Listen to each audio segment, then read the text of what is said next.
एक बार फिर से वाले ट्यूटोरियल्स की केमिस्ट्री क्लास में आपका स्वागत है। सभी लोगों का वेलकम। और लास्ट प्रीवियस लेक्चर में हमने कंसंट्रेशन रिलेटेड विद सॉल्यूशन के बारे में पढ़ा था कि सॉल्यूशन के अंदर कंसंट्रेशन कैसे फाइंड आउट करेंगे, और उसकी टाइप 1 कंसंट्रेशन पे हमने फोकस किया था। और उसमें एक लास्ट प्रॉब्लम हमने सोल्व की थी और वहाँ पे हमने निकाला था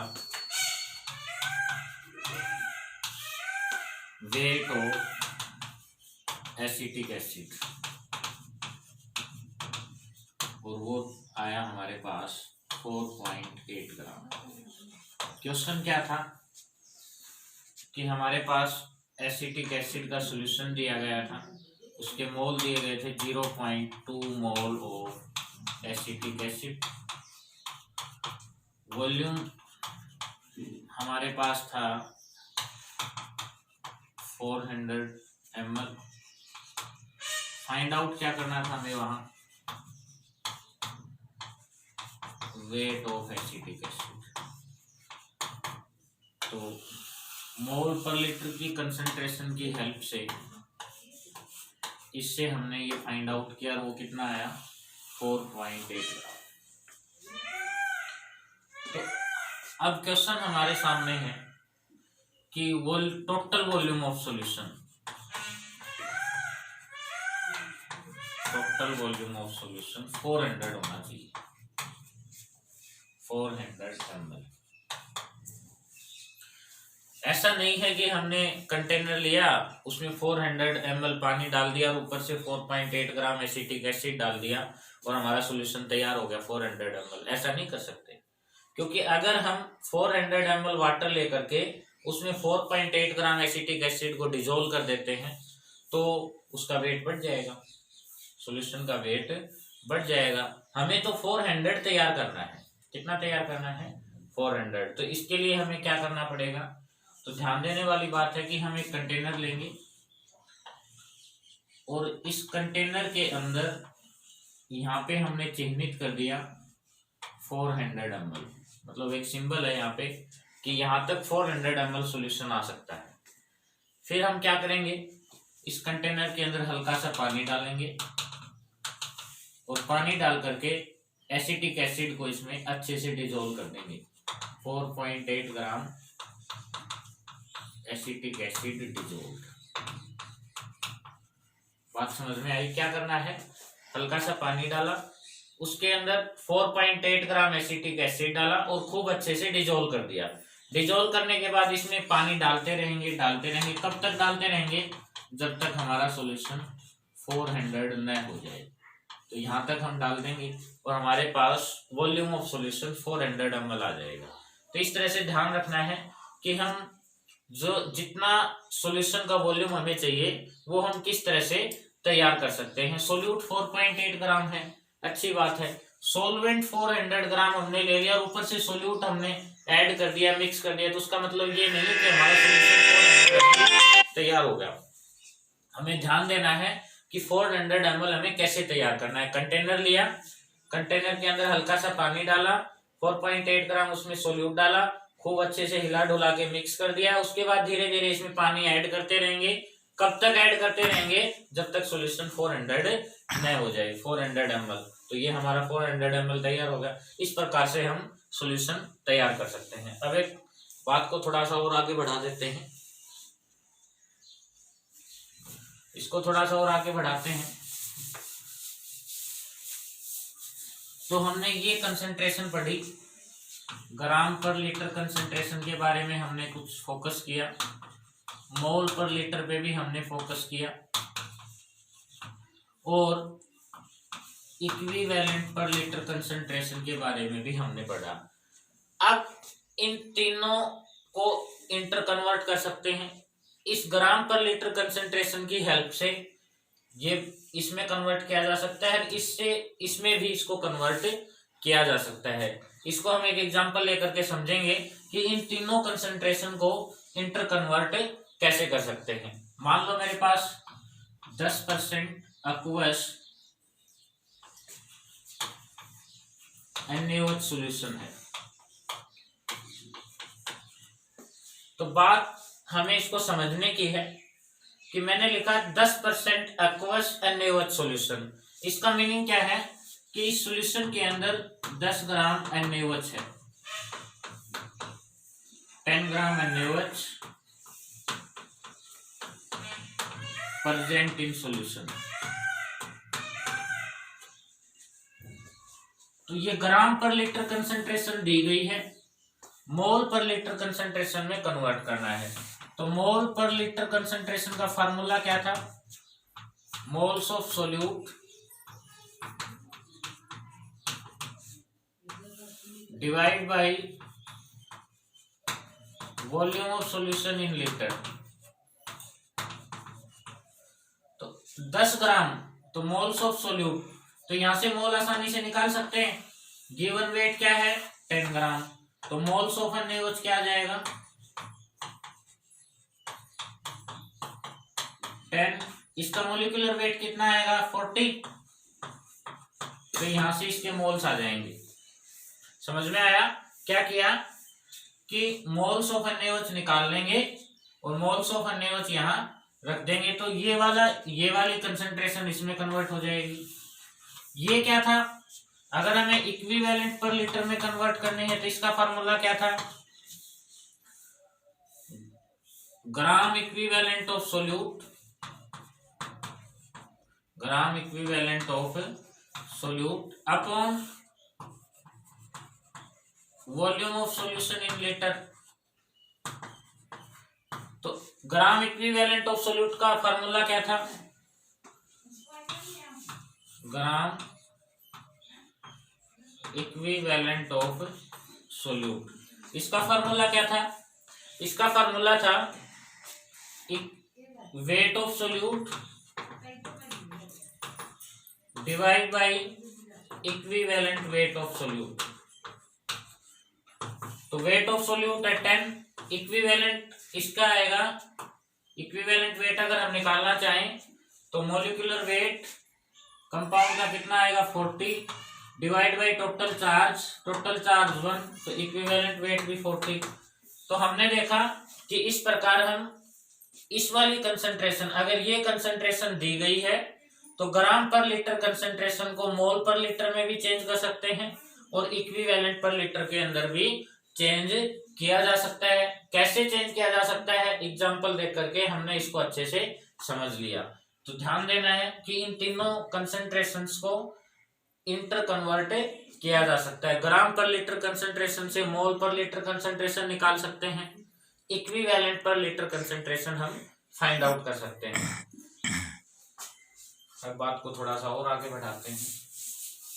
कंसंट्रेशन के अंदर क्या क्या था, ग्राम पर लीटर कंसंट्रेशन हमने पढ़ी, मोल पर लीटर को हमने पढ़ा, इक्विवेलेंट पर लीटर को हमने पढ़ा, कैसे इनको कन्वर्ट किया जा सकता है वो भी हमने देख लिया। अब हम बात करते हैं type 2 concentration.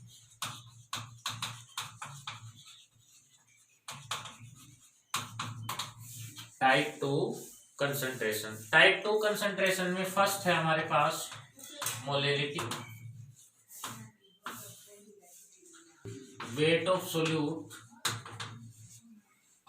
Divide by weight of solute नहीं, moles of solute weight of solvent in kilogram.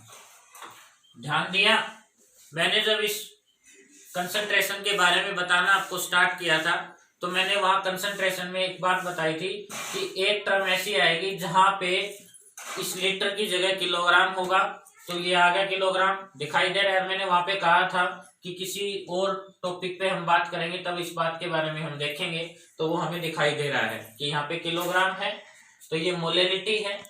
Molarity के बाद नेक्स्ट है मोल फ्रैक्शन। मोल फ्रैक्शन की अगर हम बात करें तो इसके ऊपर थोड़ा सा एक्स्ट्रा हमें बोलना पड़ेगा। मान लो हमारे पास 10 बनानाज हैं और 40 हमारे पास मैंगोज हैं।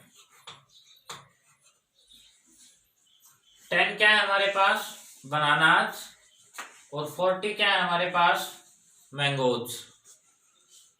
अब mole fraction fraction means fraction बनाने हैं हमें, बॉक्स के अंदर इनको डाल दिया, तो बनानाज का फ्रैक्शन क्या होगा, fraction of bananas, number of bananas divide by sum of bananas plus mangoes.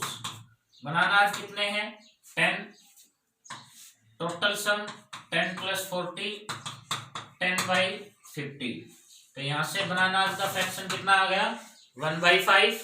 Mangoes का फ्रैक्शन अगर हमें निकालना है तो number of mangoes divide by sum of bananas plus mangoes 40/10 + 40 40/50, और ये हमारे पास आ गया 4/5। हमने क्या देखा कि बॉक्स के अंदर 10 बनानाज डाल दिए, उसी बॉक्स के अंदर 40 मैंगोज डाल दिए। अब हमें उस बॉक्स के अंदर बनानाज का फ्रैक्शन निकालना है कि बनानाज का फ्रैक्शन कितना रहेगा, तो number of bananas divide by sum of bananas plus mangoes. फिर मैंगोज का फ्रैक्शन अगर हमें निकालना है तो number of mangoes divide by sum of bananas plus mangoes. हमने दोनों के फ्रैक्शन निकाल दिए। और एक बात और, अगर इन दोनों फ्रैक्शंस का हम सम कर देते हैं तो वैल्यू क्या आ जाएगी 1। Sum of fraction is always equal to 1। Fraction का सम हमेशा किसके इक्वल होता है 1 के इक्वल होता है। तो अब हमें तो फ्रैक्शन बनानाज के नहीं बनाने हैं, मैंगोज के नहीं बनाने हैं, हमें केमिस्ट्री के फ्रैक्शन पे बात करनी है। तो केमिस्ट्री में फ्रैक्शन हमें बनाने मोल्स के, कि मोल्स के क्या फ्रैक्शन होंगे। ध्यान दिया, किसके फ्रैक्शन बनाने हैं मोल्स के। तो मोल्स के फ्रैक्शन हम कैसे बनाएंगे, तो तरीका तो यही काम में आने वाला है, इसी तरीके से हमें फ्रैक्शन बनाने हैं। तो मोल फ्रैक्शन क्या है वो अब देखते हैं हम। इसको हम रिप्रेजेंट करेंगे एक्स से। मोल फ्रैक्शन को किससे रिप्रेजेंट किया जाता है एक्स से, कैपिटल एक्स। मैंने एक कंपाउंड लिया ए, दूसरा कंपाउंड लिया बी। ए के मोल्स होंगे NO(A), बी के मोल होंगे NO(B). कंपाउंड ए के मोल्स मैंने क्या रिप्रेजेंट कर दिए NO(A) से, बी के किससे रिप्रेजेंट कर दिए NO(B) से। तो ए के फ्रैक्शन क्या होंगे moles of A divide by sum of A and B. दोनों के मोल्स के सम से डिवाइड कर दिया। तो ये किसका फ्रैक्शन है ए का। बी का फ्रैक्शन क्या होगा number of B divide by sum of A plus B. अब इन दोनों के मोल फ्रैक्शन हमारे पास आ चुके हैं और इनका सम भी क्या होगा 1 होगा। तो एक ये टर्म आपको ध्यान में रखनी है, sum of mole fraction is always unity. Mole fraction का सम हमेशा क्या रहेगा यूनिटी रहेगा, मींस इक्वल टू 1। टोटल कितना होता है मोल फ्रैक्शन का सम 1 होता है, ये आपको ध्यान में रखना है। तो ए का फ्रैक्शन हमने निकाला, बी का फ्रैक्शन हमने निकाला। इसी तरह अगर सी और आ जाए तो ये हो जाएगा NO(C). तो एक्स ऑफ ए का फॉर्मूला यहाँ पे NO(C) आ जाएगा, यहाँ पे NO(C) आ जाएगा। एक्स ऑफ सी के लिए NO(C) divide by NO(A) plus NO(B) plus NO(C). इस प्रकार से हम कितने भी फ्रैक्शन दिए गए हैं और उन सभी फ्रैक्शन को ऐड कर देंगे तो टोटल वैल्यू 1 हो जाएगा। ये रहा always unity.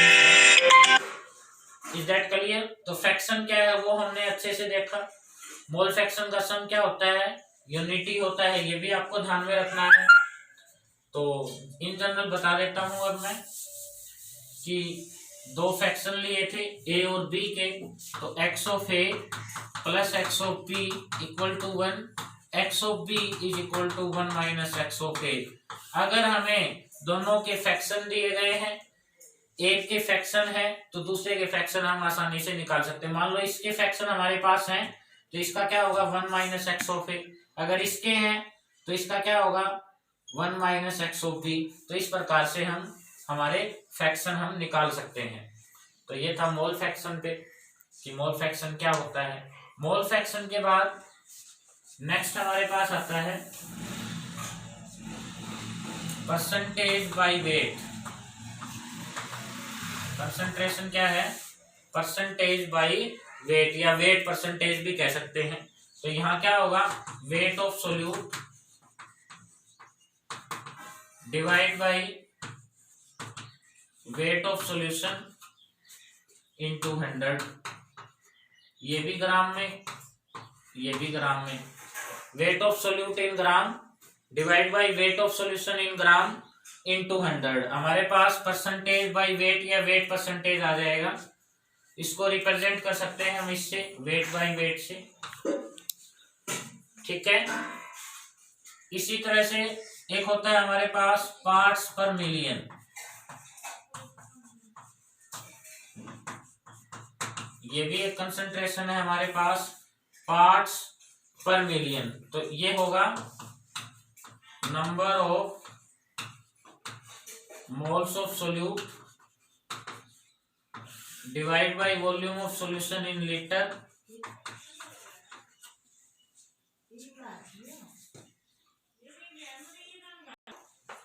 Parts per million, number of moles of solute, weight of solution into 10⁻⁶, means million से मल्टीप्लाई कर दिया तो हमारे पास पर पार्ट्स पर मिलियन कंसंट्रेशन आ जाएगी। तो हमने ये वाला कंसंट्रेशन पढ़ा, वेट परसेंटेज बाय वेट।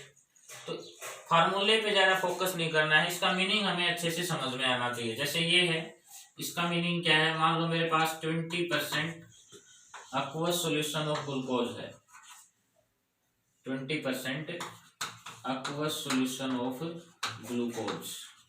तो यहाँ हमें ध्यान देना है कि 20% का मीनिंग है कि इसके अंदर ग्लूकोज का वेट 20 ग्राम है, सॉल्यूशन का टोटल वेट 1000 ग्राम है इंटू 100। तो वहां से हमारे पास परसेंटेज आ जाएगी कि उसके अंदर वेट बाई परसेंटेज, परसेंटेज के हिसाब से सॉल्यूशन में वेट कितना है।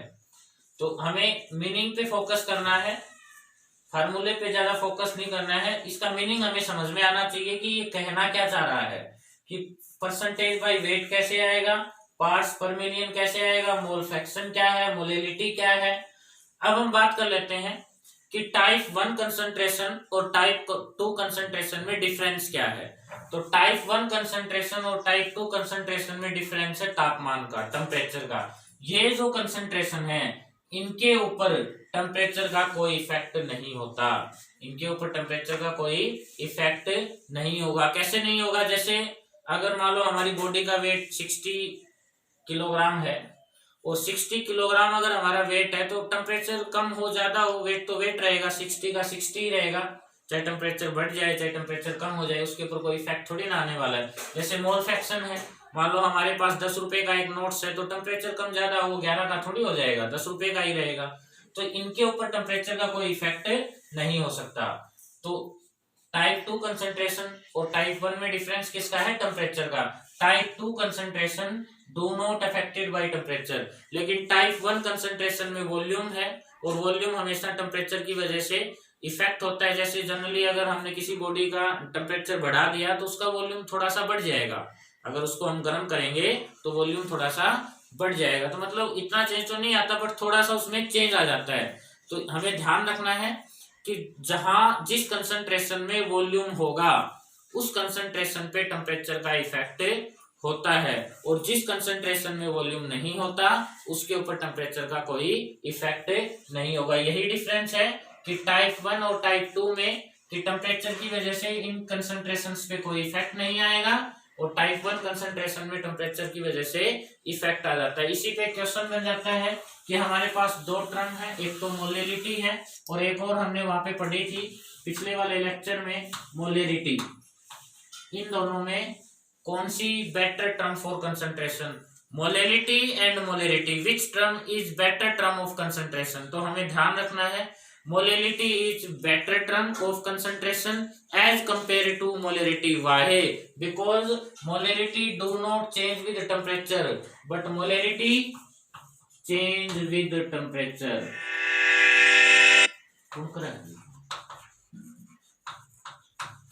ध्यान रखना है कि मोलैरिटी जो है वो टेम्परेचर के साथ चेंज हो जाएगी, मोलैरिटी टेम्परेचर के साथ चेंज नहीं होगी।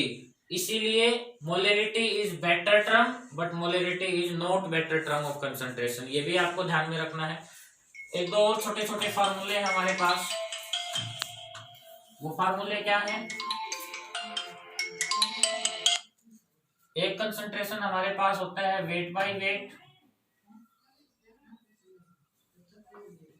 एक कंसंट्रेशन हमारे पास होता है वॉल्यूम बाय वॉल्यूम, और एक कंसंट्रेशन हमारे पास होता है वेट बाय वॉल्यूम। तो इसका फॉर्मूला है wait of solute upon total weight of solution into 100। यहाँ पे weight of volume sorry volume of solute divide by total volume of solution into 100। यहाँ पे wait of solute into upon volume of solution into 100। तो ये दोनों term तो आसानी से टेम्परेचर के साथ चेंज हो जाएंगी, बट ये वाली टर्म टेम्परेचर के साथ चेंज नहीं होगी। इस पे भी थोड़ा सा फोकस करना है। इसका फॉर्मूला क्या होगा, वॉल्यूम ऑफ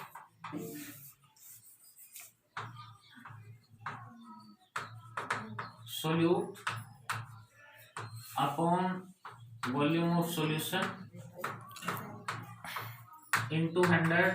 ये तो इसका फॉर्मूला होगा। यहाँ पे क्या होगा, wait of solute upon volume of solution into 100। तो इनमें तो वॉल्यूम है, तो ये टेम्परेचर के साथ चेंज हो जाएंगे, बट ये टेम्परेचर के साथ चेंज नहीं होंगे। तो आज की क्लास में बस इतना ही। टाइप 1 कंसंट्रेशन हमने पिछले लेक्चर में पढ़ा, टाइप 2 के ऊपर आज हमने फोकस किया। इन दोनों में क्या डिफरेंस हो सकता है वो भी हमने आसानी से देख लिया। अब हम मिलते हैं अगली क्लास में।